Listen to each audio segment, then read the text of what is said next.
Hello everyone, देखिए अब question number 8 करते हैं। देखो इसमें क्या कहता है आपको, the following figures GUNS and RUNS, इसको गन्स बोल सकते हो, इसको रन्स बोल सकते हो, आर पैरेललोग्राम्स। देखो ये दो फिगर दिए हुए हैं आपको। देखो ये GUNS गन्स वाला है पैरेललोग्राम, और एक ये RUNS रन्स वाला एक ये पैरेललोग्राम है गिवन आपको। ठीक है, इसमें क्या कहता है, find the X and Y. तो एक्स और वाई आपको निकालना है इन दोनों फिगर्स में, और जो लेंथ है वो बोल क्या रहा है आपको कि ये सेंटीमीटर्स में है। चलो इसकी तो कोई टेंशन नहीं है, लेंथ सेंटीमीटर में है। अगर देखो अब यहाँ पर एक्स और वाई कैसे निकल सकता है, देखो फर्स्ट को कंसीडर करते हैं, पहले हम इसका सोल्यूशन करते हैं फर्स्ट पार्ट का। देखो हमें पता है ये GUNS क्या है, एक पैरेललोग्राम है, और पैरेललोग्राम में हमें ये बात पता है कि अपोजिट साइड्स जो होती हैं वो क्या होती हैं, इक्वल होती हैं। ठीक है, पैरेलल तो होती ही हैं लेकिन इक्वल भी होती हैं, और अपोजिट एंगल्स भी इक्वल होते हैं, हमें कहानी पता है। ठीक है, तो यहाँ पर हमें ये प्रॉपर्टी यूज़ करनी है कि अपोजिट साइड्स जो होती हैं वो इस पैरेललोग्राम की क्या होती हैं, इक्वल होती हैं। तो उसी से हो जाएगा ये। देखो किस तरीके से, देखो ये वाली साइड जो है इसके इक्वल होगी, तो हम यहाँ लिख देंगे इस तरीके से 3x इक्वल टू में 18। रीज़न क्या लिखेंगे, अपोजिट साइड्स ऑफ पैरेललोग्राम क्या होते हैं, आर इक्वल। ये प्रॉपर्टी यहाँ पर साथ में लिख देंगे, ये क्लियर। तो देखो x तो बहुत इजीली निकल जाएगा यहाँ से, x इक्वल टू में 18/3 और 3 6 18, तो x कितना आ गया हमारे पास यहाँ पर 6 आ गया। क्लियर है इतनी बात। अब देखो ज़रा, अब y कैसे निकलेगा, y यहाँ से निकल जाएगा। देखो ये वाली साइड ऑब्वियसली बात है इस वाली साइड की इक्वल होगी, क्योंकि ये दोनों अपोजिट साइड्स हैं। ठीक है, तो यहाँ पर हम लिख देंगे ये कहानी, यहाँ पर कर लेते हैं। देखो इसको 3y माइनस में 1 इज इक्वल टू में 26 लिख देंगे, और यहाँ पर भी यही प्रॉपर्टी लिखोगे आप कि अपोजिट साइड्स ऑफ पैरेललोग्राम क्या होती हैं, आर इक्वल। तो यहाँ से भी निकल जाएगा y। देखो 3y इधर रहने दो, 26 और ये -1 इधर जाके +1, तो कितना आ गया 27, और ये 3y और y कितना आ जाएगा यहाँ से 27/3 यहाँ जाएगा, तो कितना आ जाएगा ये 3 9 27, तो y इक्वल टू यहाँ कितना आ गया 9 आ गया। क्या इतनी बात क्लियर है या नहीं है बताओ।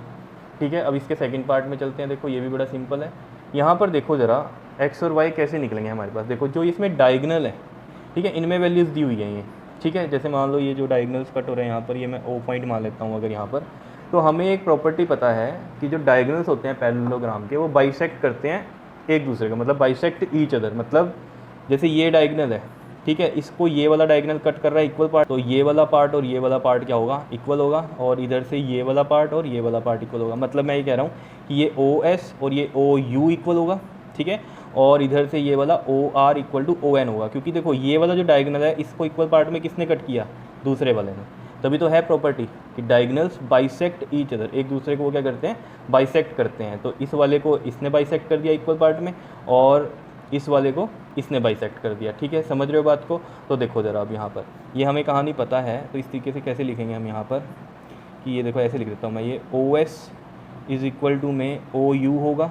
कैसे, यहाँ लिख देंगे हम डायगनल्स ऑफ पैरेललोग्राम क्या करते हैं, bisect each other, bisect each other.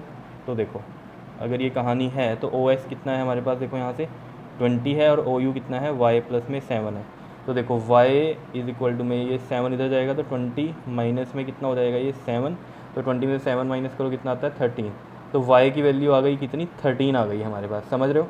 इसी तरीके से यहाँ पर देखो ये वाला जो पार्ट है OR इज इक्वल टू क्या हो जाएगा, ON हो जाएगा। तो OR देखो कितना है 16 है, और ON कितना है x प्लस में y है। और यहाँ भी रीज़न यही लिखोगे आप कि diagonals of parallelogram bisect each other. Clear है। तो बिल्कुल सिंपल है, कुछ भी मुश्किल नहीं है इनमें, बस हमें पैरेललोग्राम की प्रॉपर्टीज़ यहाँ पर पता होनी चाहिए। ठीक है, तो देखो अब यहाँ से कैसे निकलेगा x, देखो y हमने यहाँ पर निकाला था 13, तो यहाँ वैल्यू पुट कर दो, तो x प्लस में y की वैल्यू है 13, और ये रहा 16, और यहाँ पर लिख भी देना put the value of y। तो देखो ये x इधर रहेगा, और ये 16 और ये 13 इधर जाके माइनस का 13 हो जाएगा, तो कितना आ जाएगा यहाँ से 3। तो यहाँ से हमें पता चल गया x आ गया 3।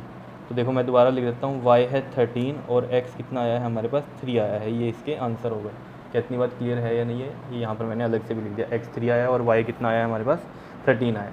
बताओ क्लियर हुआ क्वेश्चन। कुछ भी नहीं है। फर्स्ट पार्ट में कौन सी प्रॉपर्टी लगी, opposite sides of a parallelogram are equal. ठीक है, और दूसरे वाले में कौन सी लगी है कि diagonals of parallelogram bisect each other. इसको इसके इक्वल कर दिया और इसको इसके इक्वल कर दिया, बस क्लियर है इतनी बात। ठीक है, कर लोगे ये क्वेश्चन, बिल्कुल ही सिंपल था। अब जो क्वेश्चन नंबर 9 है वो हम नेक्स्ट वीडियो में करते हैं। क्लियर, ओके जी, थैंक यू।